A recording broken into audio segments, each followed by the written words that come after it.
Good morning. Today we are continuing chapter 2 of the Bhagavad Gita.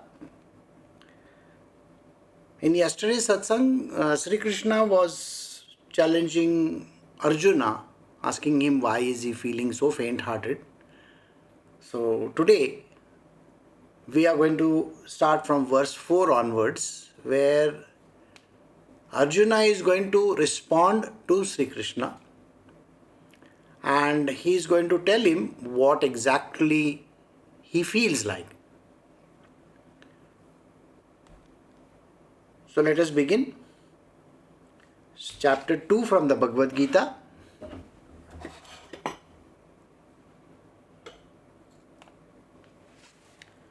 So Bhagavad Gita chapter 2 verse 4. Arjuna said, "How, Krishna, shall I fight Bhishma and Drona with arrows on the battlefield? They are worthy of deepest reverence, O destroyer of foes." Verse 5 says, "It is better to live on alms in this world by not slaying these noble elders, because even after killing them, we shall, after all, enjoy only blood-stained pleasures in the form of wealth and sense enjoyments." Verse 6 says, "We do not even know which is preferable to us, to fight or not to fight. Nor do we know whether we shall win or whether they will conquer us. Those very sons of Dhritarashtra, killing whom we do not even wish to live, stand in the enemy ranks."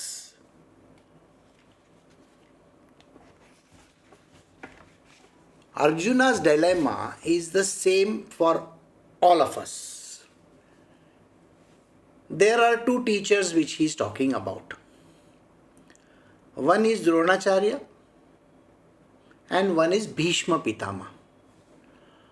So Dronacharya is the person who has taught him right from the beginning of his life all the art of war to literally every subject that was there. Politics, weaponry, how to rule and govern the kingdom, grammar. All these subjects, they are taught in an institution. So Dronacharya is an institution. He tells him what exactly you are supposed to do in various circumstances. Then we have Bhishma Pitama.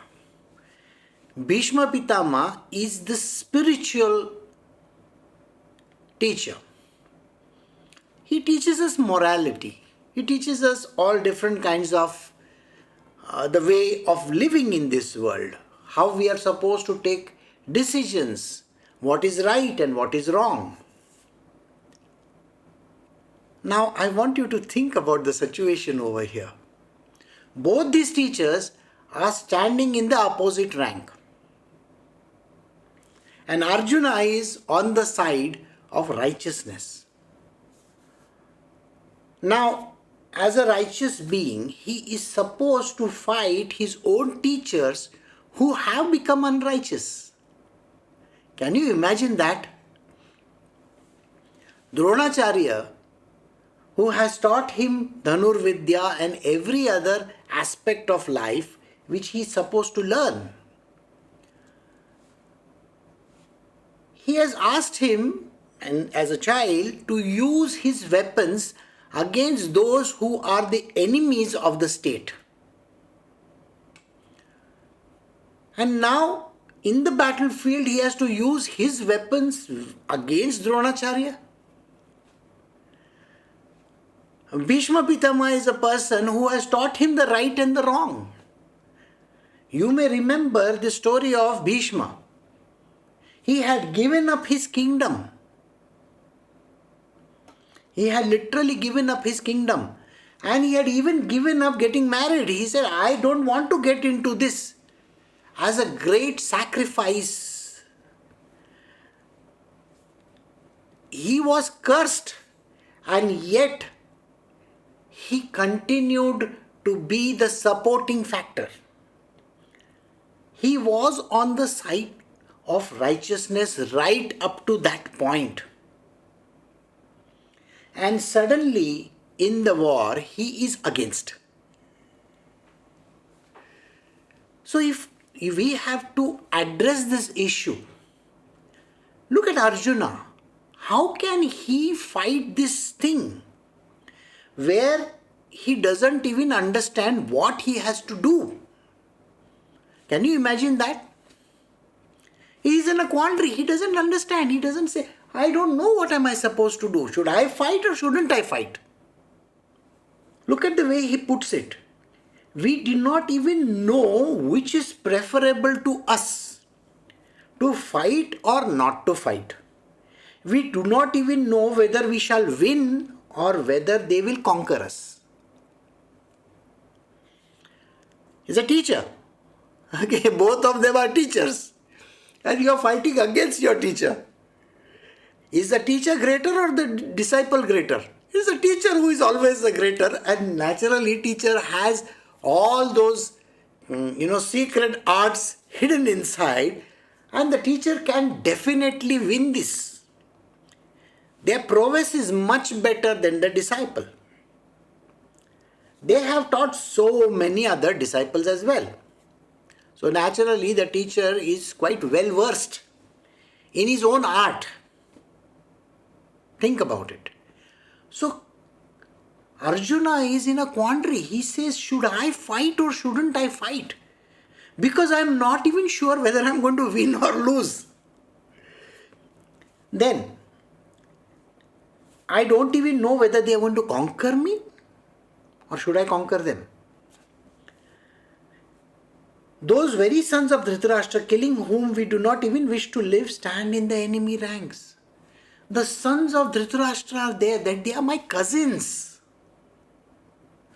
They are literally my same blood, same blood group, and how am I supposed to fight them? After we finish till verse 10, I will tell you what is the explanation of this. So we will move to verse 7. We are doing chapter 2, Bhagavad Gita, verse 7. With my very being smitten by the vice of faint-heartedness and my mind puzzled with regards to duty, I beseech you, tell me that which is decidedly good.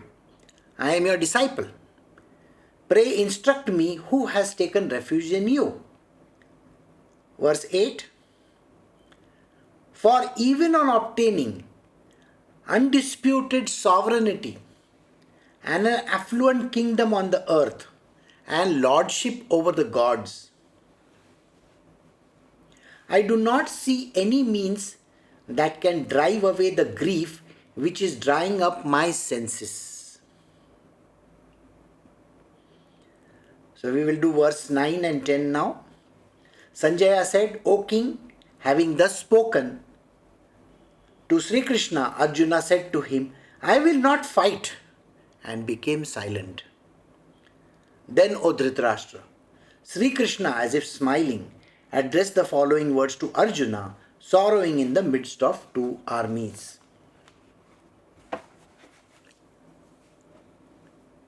Arjuna is putting forth his case. He is saying, I am smitten with faint-heartedness. My hands are trembling. I don't want to fight my brothers.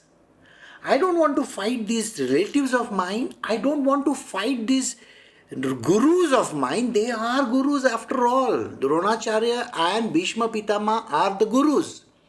I don't want to fight because what good will come out of it? I really don't understand. He says, my mind is puzzled with regards to duty. I have a duty in this world. I have been taught from my childhood that I am supposed to respect the elders. Can I go and slap my father? No. Can I go and fight my grandsire or my grandfather? No, I can't do those kind of things. Can I go and kill them? That is the greatest sin. I have heard that. Now this is what the Vedas and the Shastras are teaching us. How am I supposed to fight them? If you were to empathize with Arjuna standing in the battlefield, these are the same questions you are going to have. The questions are so common, and you will not be able to decide what exactly is to be done. Imagine, this is prior to the war. And now, let us say the act was committed. After the act is committed, do you know the kind of guilt complex people have? I have done the greatest, wrong in the world. I am a great sinner. I should not have done. We all have this kind of guilt complex sinners. We love to, wallow in grief and say to ourselves, this is not a done thing. We should not be doing this. So he doesn't know what is good or what is bad in this. He has absolutely no idea. He tells Sri Krishna, I am your disciple. Now, Sri Krishna till this point in time was not a guru, though he is a world guru, but nobody till that point in time had ever considered him as a spiritual master. To be a spiritual master, there are lots of qualifications required. And to become a disciple also, there are various qualifications. So here he says, I am your disciple. Krishna, I am your disciple. So he is putting the ball in Krishna's court and saying, you have to guide me now. In this one sentence, he has literally overtaken Bhishma Pitama and Dronacharya. Do you get it? Sri Krishna becomes the world teacher. This one sentence is sufficient enough for us to understand that his teachings will be higher than anybody else's in the world. I am your disciple. Pray instruct me, since I have taken refuge under you. Now, here in this sentence, the spiritual master is a very benevolent being. Whenever anybody takes refuge under him,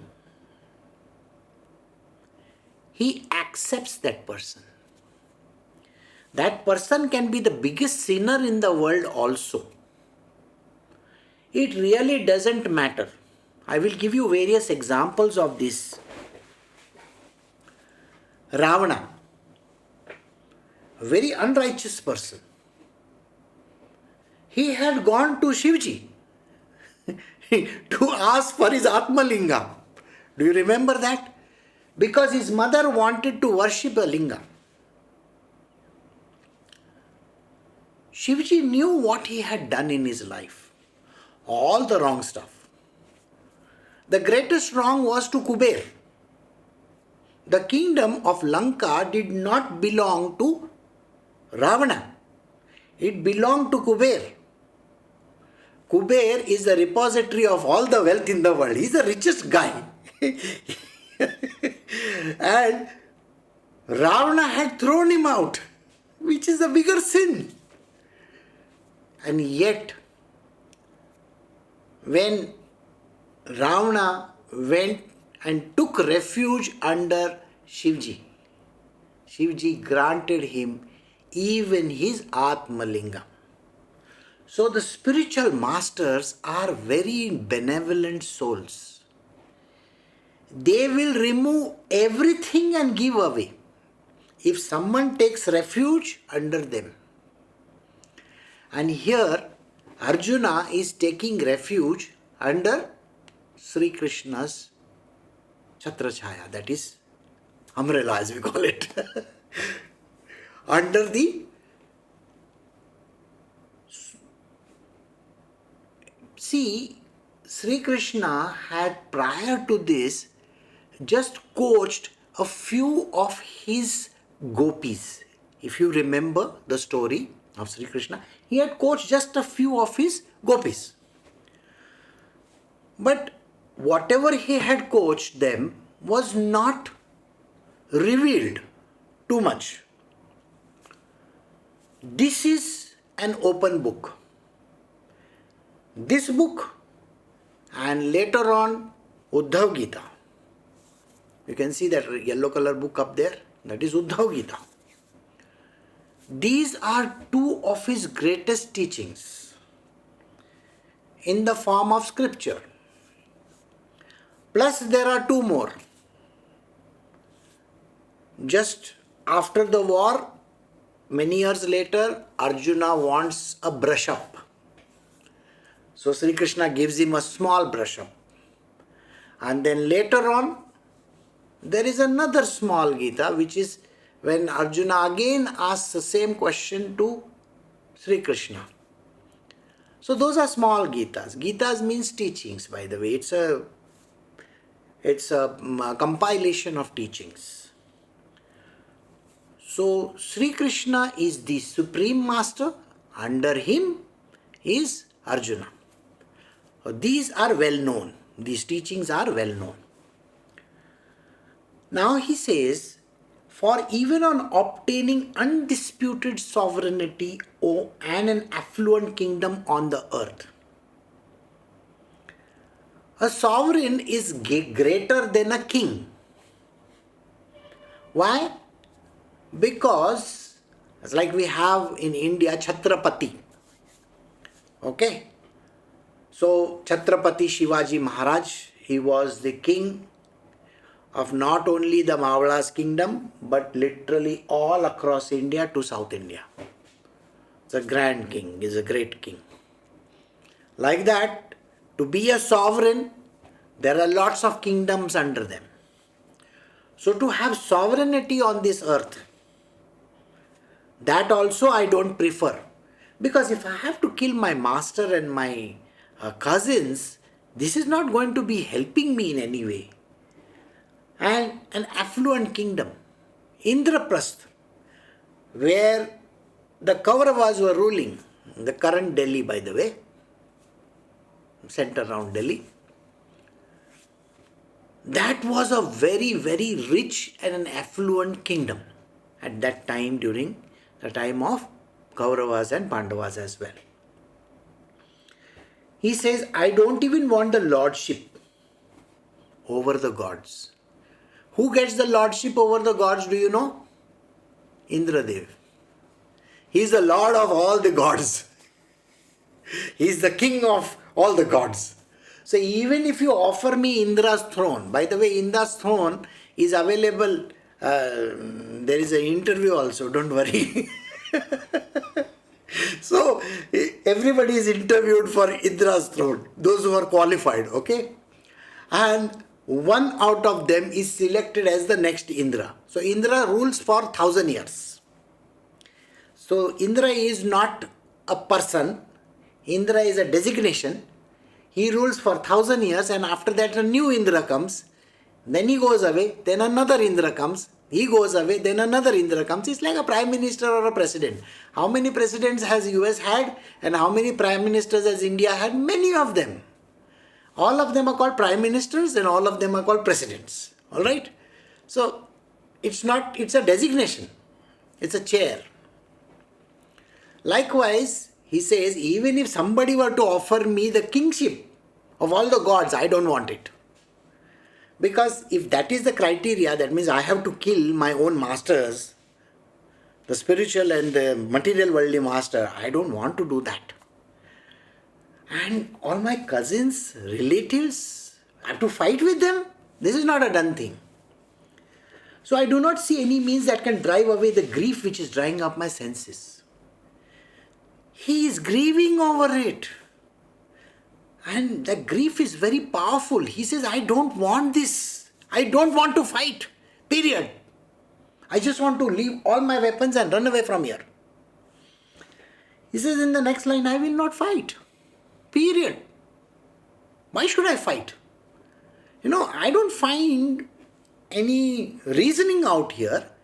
My reasoning has left me. I don't know what I'm supposed to do. This is not a done thing. I will get out of this. So, after he has said these words, now Shri Krishna, you see, Shri Krishna is always smiling. You have to understand this.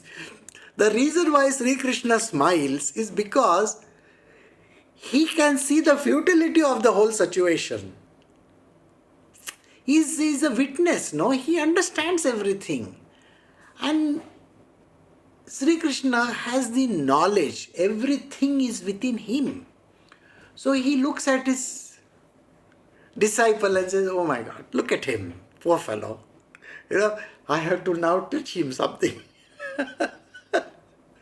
So Krishna is always smiling. I don't know whether you all have seen all these B.R. Chopra's serials.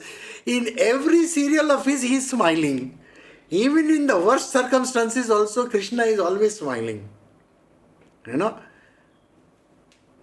Have you seen any other god smiling? Ask this question to yourself. No other god smiles except Sri Krishna. See, in India, when we pray to gods, even Sai Baba, who is a saint, he is not shown smiling. And the funniest part of it all was, when we were making our statue, we told the karigar, that is the sculptor, he said, don't you dare make his face grumpy and grouchy. I want Sai Baba also smiling. Go. Do it, and that is why my Sai Baba is smiling. Okay? Dattatreya is serene. But Sri Krishna is always with a smile. And always with one flute, which he carries with him. So, he is that smiling guy. Our spiritual leader, the teacher who is there, has to have the upper hand in everything. That is why. So, we have completed till verse 10. We started at verse 4 and we have completed till verse 10. Now I will give you the spiritual explanation of this.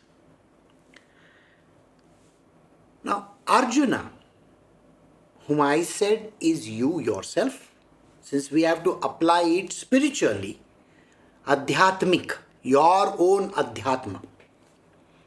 So, Arjuna is you. The divinity within us, which is Sri Krishna himself, is nothing but every individual has the spirit soul within them. The spirit soul is not at all attached to this body. It is never attached. The body is separate, the spirit soul is separate. It is literally covering it up. In some of the yogic exercises, they say that the spirit is the size of your thumb. They say that. And it is like a blue light. Okay? Now you have to accept it. But it is not at all like that. There is no size or shape or color or anything for the spirit soul. It is the Krishna within us, Sri Krishna. He has a unique color. He is neither white nor black. Black means pitch black. He is neither dark like that which we think about, and nor is he, fair or bright or white. He is grey, a color which can never be understood by anybody. It's neither this nor that. The reason is because he cannot be understood. You, on the contrary, who believes you are the body, have this dilemma in your life.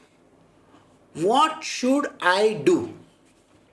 Is there any time in life that this question has never come up? It is every single day of your life you are in a quandary. What should I do now? What should I do now? Should I take this step or that step? What is going to happen? If I take this step, this will happen. If I take that step, that is going to happen. Our mind loves to talk. And the mind is such a funny creature. Remember, there is no mind, but yet we create our minds. And mind is such a creature, he is never going to give you any right answers. He is going to give you projections. Projections. It is just projecting an imagery in front of you. One of the examples would be today, as a young child and as a youngster who is going to go for an examination for his, what we say as a CET and the entrance examinations. In India, it is quite a big thing. So entrance examination to a professional college means wanting to become engineers and doctors and so on and so forth. So this dilemma is even with an 18-year-old. Now what does his 18-year-old have to think about? Prior to this, when he was in school and when he just entered the pre-college years, he was very focused that there should be no corruption. Environmental problems are there. I don't have to use plastics. All this is taught in schools and colleges nowadays. So they are very much bothered that we are not supposed to do anything wrong. We should not throw the plastics all over the place. We have to be very careful. We have to follow a very good life. Today we should not eat this and we should not be eating that. I have to do the exercise. I have to do this. And they are very much ambitious. They want to become engineers and doctors and this and that and want to go to medical schools and institutions where they will learn about different kinds of things in this world. Professional courses. And they are very righteous people. Imagine this is the same person. Just when he is giving his CET examination and just when he is about to enter a college, bribery comes into the picture. False papers come into the picture. Giving false kind of affidavits and so on and so forth. Declaring yourself that you don't have the money and trying to raise funding. The parents have to go and ask for loans, and when they go and ask for loans for the child, they have to prepare all kinds of wrong documentation. After that, when they are in the college, they see a lot of wrongdoings. When they go out in the fields and get a job, they have very bright, they are very bright in their life and they want to achieve objectives like, I want to be the CEO of a company, I want to do this and I want to do that. All their ambitions are brought to earth. Because when they go for the interview, the first thing that happens to them is they are disillusioned. They see these people sitting for the interview who are literally like augurs. Understand what an augur is? And they are negotiating for their salaries. Then when they join the job, they are disillusioned again. This kind of a situation arises in their life. What are they supposed to do at this point in time? Should they pay bribes? Yes or no? It's a righteous question. No, you should not pay bribes. If you don't pay the bribe, or if you don't get that certificate, if you don't do this, there are no admissions. What are they supposed to do? Then as they go about during their job, again they have to lie many number of times. Sometimes they have to tell blatant lies. For what purpose? So that they can continue with their job. Then later on in life, when they get married, they have children, they live a life full of lies and falsehood. Whatever they have been taught till the time they went to that preschool, pre-college, They were told that you have to be righteous, you have to be truthful. And here, in front of the interviewer, you are telling lies. I have to get a driving license, I am going to lie. If I have to get some government certificate, I am going to lie. What is this? The life is full of lies. Then, corruption. They see corruption right in front of their nose. As a young person, even when a death occurs in the family of some elderly person, to get even a medical certificate, or to burn the body, or to bury the body, to maybe that particular person was in the hospital, to take that person to the hospital, the ambulance person and the person who admits takes bribes. Without the bribe, they will not move. It is a terrible thing. These same youngsters are bombarded with this kind of a false world. They lose their steam there itself. And they have to become like all these people. Name one person in this world who has not done this. When they go for registration of properties, okay, first when you buy a property itself, there is so much of lies that you have to say. Then you go for registration, there are hundreds of lies. After registration, there are so many lies. The whole world is full of all this nonsense.